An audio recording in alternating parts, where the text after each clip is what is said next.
dangerous man we've ever tracked. Bounty's been doubled. I've come to collect your head in a box, right here! So yet again, we play for blood. This is a man who sees in the dark.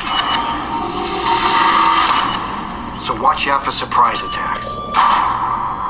What is it?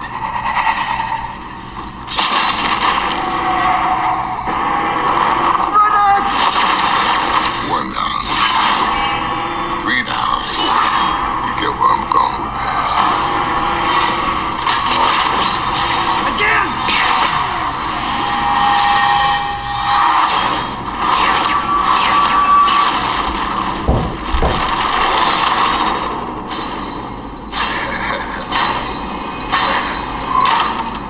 Hold him down.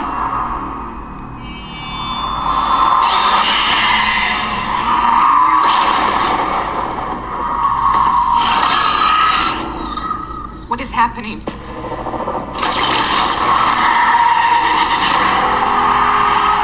Time's up.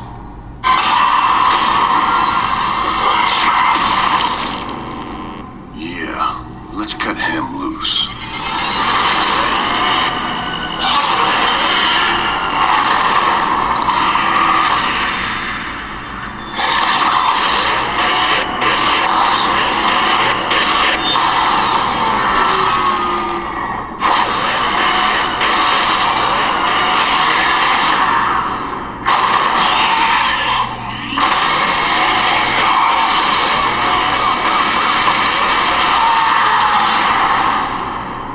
You're not afraid of the dark, are you?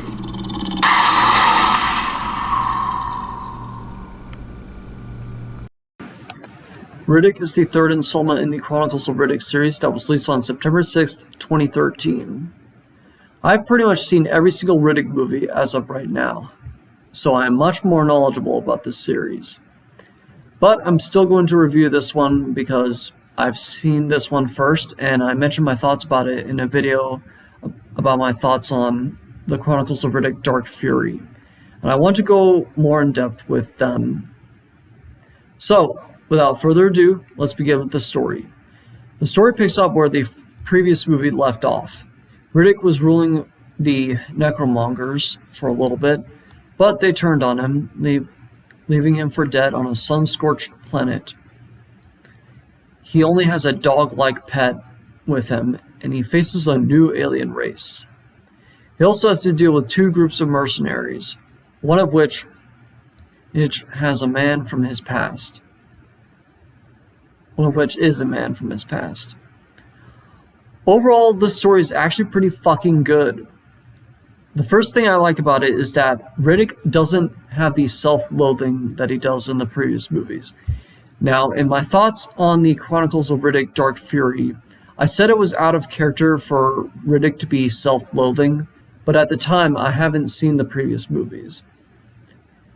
His character does have a bit of self-loathing in the previous two movies, although by Riddick, it is completely gone. I think he went through some character development. Judging from the previous movie, it is actually kind of believable. So it was a damn good touch. I'm actually going to save how I feel about Riddick in general for the review of Pitch Black whenever I get to that movie. Another good thing about it is that I like how the opening on the sun-scorched planet, where it's just Riddick trying to survive with his pet, has almost no dialogue. The only dialogue we do get is Riddick's narration, which comes up sporadically. The narration itself is very moody, which works so fucking well with the situation and the character in general. He is struggling to survive on this planet because he's constantly trying to find food for himself and his pet. And on top of that, he has to face an ugly fucking alien race that bites venom that is really tough to survive from. When he finds out that the only food there is MRE from a base on the planet, he opens it up and refuses to eat it. Just looking at it, I can see why, because it is some really fucking gross cheese. Also, from what I've heard, most MREs taste like shit. Once the mercenaries enter the planet, the dialogue becomes much more abundant and more vulgar. Most of these characters are fine, although it took me a while to warm up to Doll. But I will say I kind of like her, even if she is a bit confusing. She is not my favorite strong female character. She is no Mary Death, but she's good. But the only characters I don't like are Diaz and Luna. As for Diaz, he is by far the most evil human character in the fucking movie. He tries to rape Doll and tries to kill Riddick after Riddick asks the crew to free him from the chains. But thankfully Riddick kills him so that the crew can free him. The universe is probably better off without Diaz. Luna is a religious kid, which I really fucking hate. When Luna is talking about the angels and all this religious bullshit, one of the Marines yells, "Shut the fuck up." That is exactly what I would have said.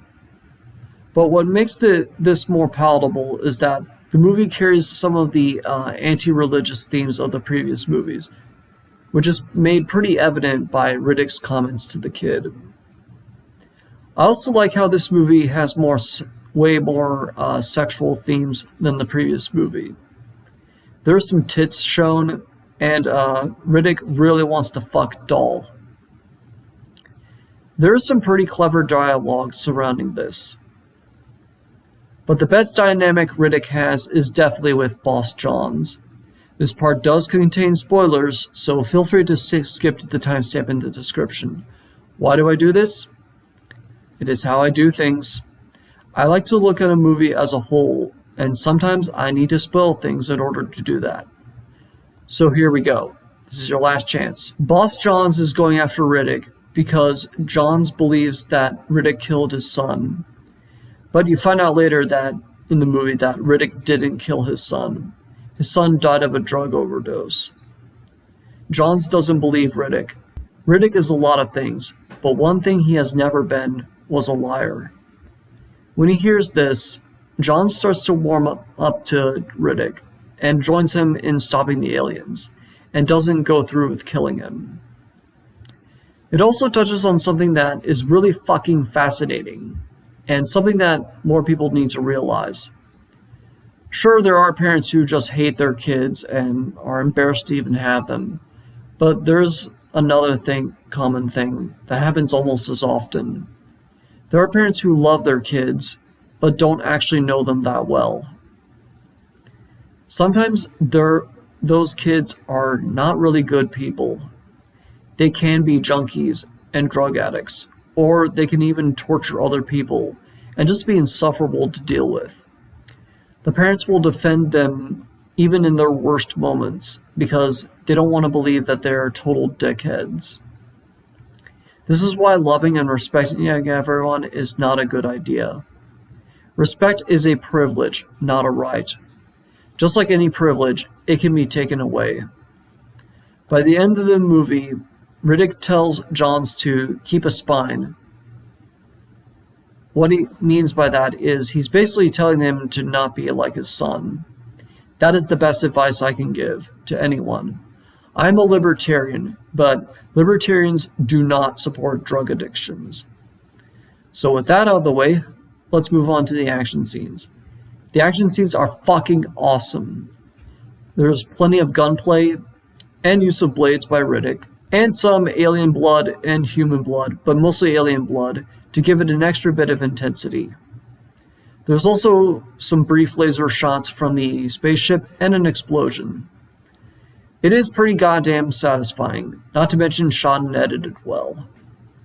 Now as for the production values, the cinematography, editing, sound, and visual effects are all solid. No complaints in any category. The music is pretty damn good. Grammy Revel returns to compose the score. He delivers his usual excellence with both orchestral and rock music thrown in. But it especially gets good towards the end. And of course it has the iconic leitmotif. Overall, Riddick is a great installment in the Chronicles of Riddick series. It has a good story, Riddick being a great anti-hero, and great action scenes, and nice production values. There were some annoying characters, but the movie at least acknowledged that they were annoying. And there was also some depth in here. But yeah, it is a fun time whether you like the series or not. I give Riddick 4 out of 5 stars with the title of Awesome. Anyway, I'm Spike Robot. If you like this video, you can subscribe to my channel, and feel free to support me on Patreon and follow me on Instagram. See you next time on the Freedom Jinkos.